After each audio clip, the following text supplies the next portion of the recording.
Holy mackerel, folks. They really hate each other now, and they cannot hide it anymore. King Charles and Prince William put on a united front last night. I thought that would dominate the headlines until I saw the simmering tension. Buckle up, because a royal drama is boiling over again, and this time, no amount of Polish PR or fake smiles can hide it. What went down between Prince Harry and Meghan Markle on that red carpet and stage in New York wasn't just awkward, it was painfully revealing. You could cut the tension with a knife. And while King Charles and Prince William were busy showing the world what a united front actually looks like, the Sussexes looked like they'd just come from the world's most uncomfortable couples therapy session. Between the duplicitous Duke and his facelift-enhanced wife. Here's the red carpet arrival.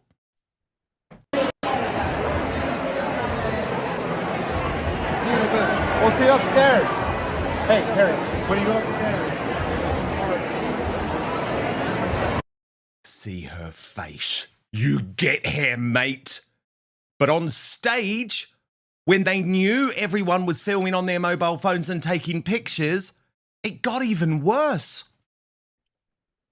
Which is what we began to do. Since then, as our network grew, we've seen the full scope of what we're facing. We have witnessed the explosion of unregulated artificial intelligence, heard more and more stories from heartbroken families, and watched parents all over the world become increasingly concerned about their children's digital life. The body language. My God, no amount of PR spin is going to deal with that. And there's this incredible moment that Revealing the Narc pointed out, actually, because do you remember Harry usually introduces his wife? Not last night. And my God, the look she shot him. It's like, you just wait till we're back at home. And we cannot do it without you.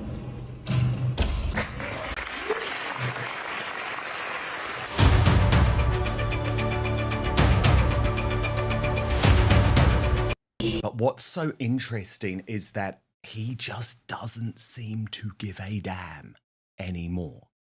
Now, Meghan, the actress, of course, had to stick to the script.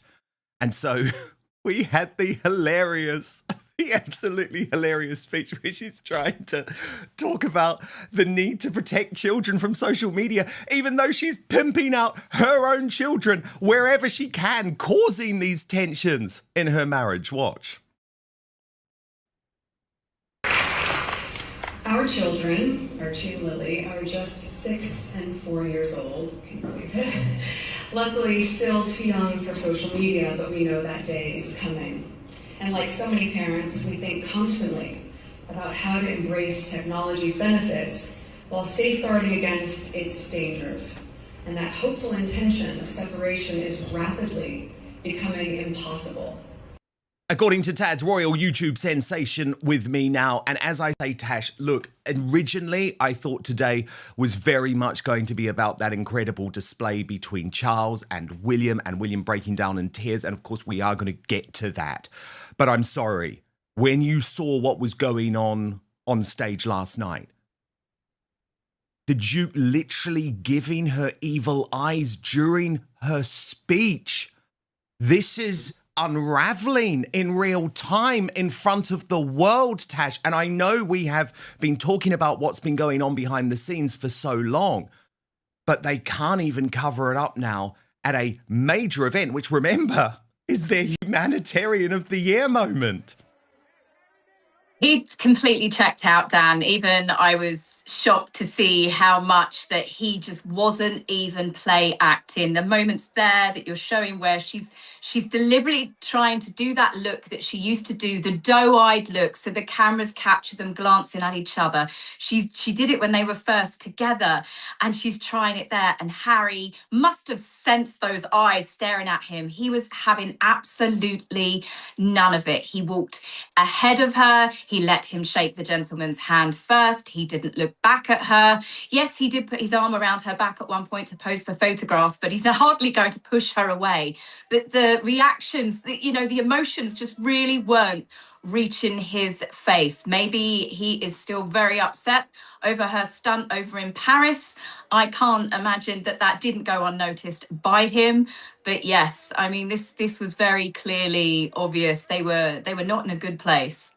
No, indeed. Indeed, they were not. As Stephanie Sidley said, this is not a portrait of a happy couple.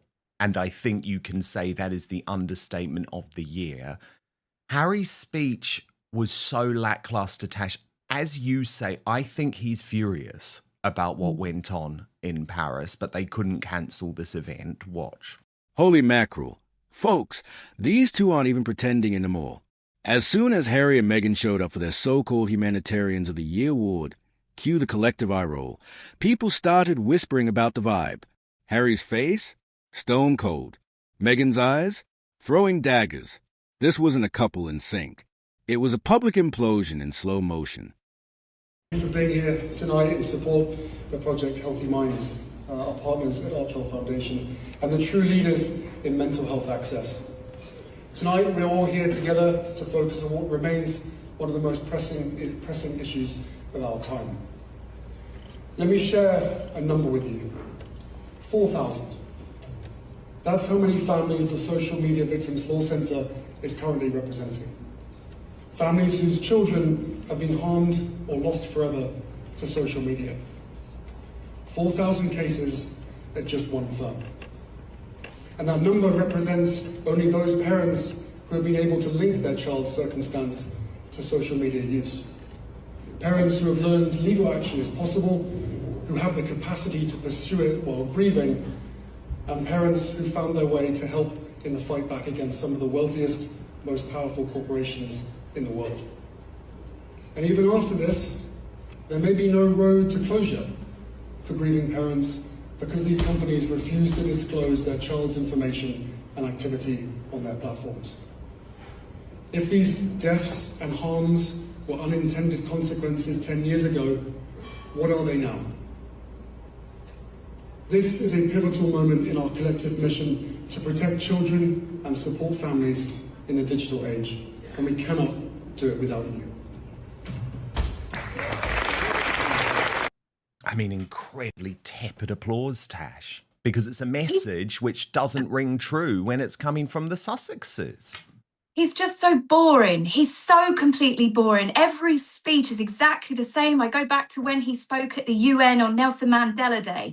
He just has this tone to him that makes me want to stick my fingers in my ears. He just drags on.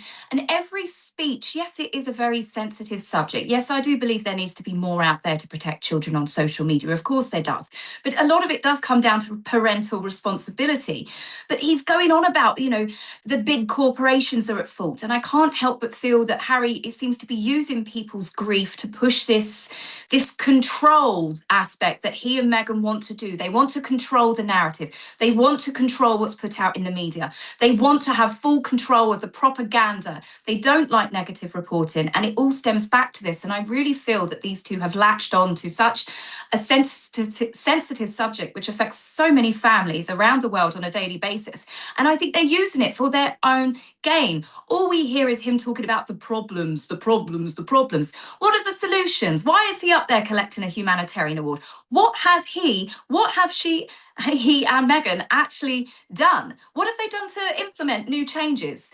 A few PR stunts, a few photo shoots. What about a 24-hour art installation that was there long enough for them to film themselves, for their Archwell to do a slick video, but not long enough for members of the public to actually go view it, so it could have had some sort of impact?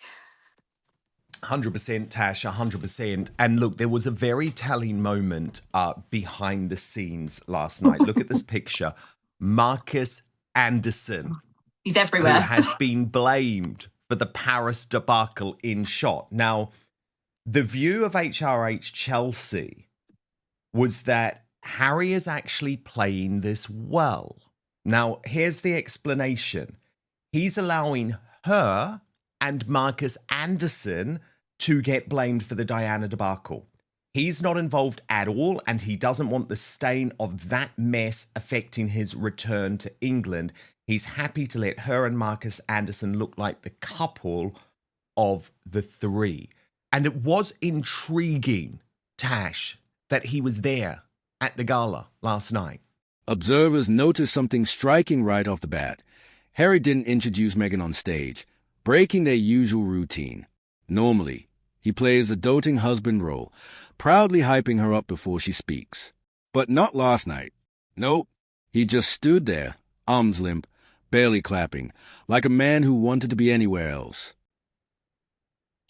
He's always with them. He's always been a shadow there. I mean, you can imagine the divorce conversation. Many people have said it for years. There were three people in our relationship. He was there for all of the Netflix footage. If you actually look on some photographs, that's even surprised me, where I've been pulling stuff together for videos, Marcus is there an awful lot. When he went over to see Princess Eugenie, Marcus was there because he's a mutual friend of Princess Eugenie and Jack. He appears behind the scenes in absolutely everything, to the point that people have said that he's more like Meghan's handler than what he is a friend. But he has been there from the very beginning, since when we saw those shots where Harry looked a little bit shocked to see Meghan at the Invictus Games as he sat next to Justin Trudeau.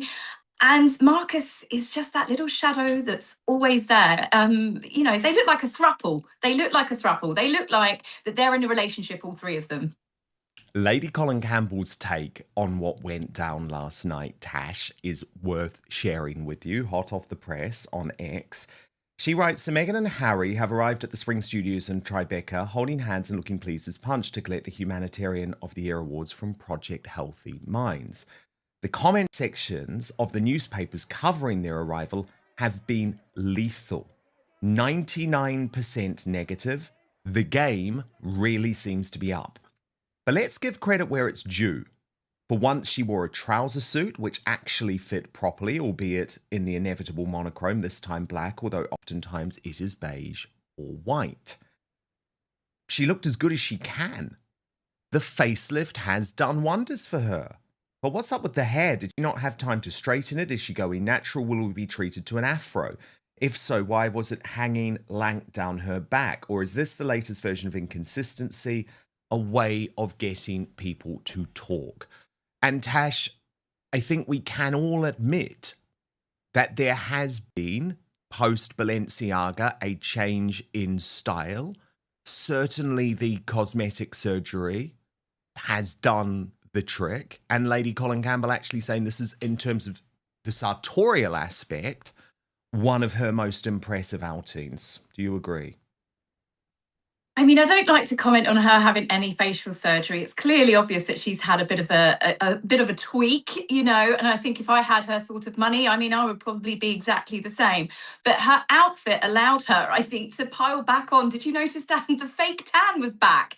She was a shade of Prince Harry when she was out in Paris, putting on her best model pout, and now she's in the black suit. I mean, again, she's there to accept her humanitarian award, and she does look glamorous. She did look smart. She looked tailored for a change. I thought she actually looked really nice. Apart from the jacket is pretty much open to her navel. She can never just quite cover it up. She didn't need to be revealing that much on stage collecting an award like that. If she was going to a cocktail party, she was going out to dinner or something, yes, but on stage to collect that award, it just missed the mark slightly for me. Interesting. Now, Tash, look, let's come to the real humanitarian of the year, the guy who quietly has raised something like $23 million for the Earthshot Prize alone. And this video usually, Tash, if it wasn't for that extraordinary display last night, would be all anyone is speaking about. Because to see this level of emotion from a future king is truly unprecedented. So Prince William, for Suicide Prevention Day, sat down with Rhian Mannings. Now, this is a woman who he has a real connection with, Tash, and it's a connection going back a long way. Her story is utterly devastating. In 2012, she lost her one-year-old son, George, to a hidden illness, so they didn't even know about it. And then 5 days later, her husband, Paul Burke, took his own life. William has always had this real affinity with Rhian and just struggled to control his emotions when he went to visit her at their family home in Cardiff to discuss the stigma surrounding suicide for this short film to mark World Mental Health Day. And I think what's most interesting, Tash, is that William agreed to let his real emotion stay in the edit that now has been released today. Watch. Meghan, meanwhile, tried to perform her usual Hollywood poise, flashing that well-rehearsed smile, but her eyes betrayed her when she shot him that withering look. Everyone saw it. The kind of look that says, "You just wait till we're back home." Lady Colin Campbell summed it up best. The game really seems to be up. The tide has turned. Even former supporters are losing patience with the Sussexes' endless self-promotion and victim narrative. And maybe that's why the cracks are finally showing. The fake smiles can only last so long when resentment is bubbling underneath. Harry looks like a man who's emotionally left the building.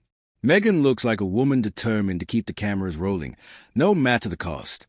Meanwhile, the monarchy, the one they tried to destroy, keeps marching on. Charles and William, despite illness and internal strife, are carrying the torch. Catherine continues to shine. And the British public, weary of the drama, seem to have chosen their side.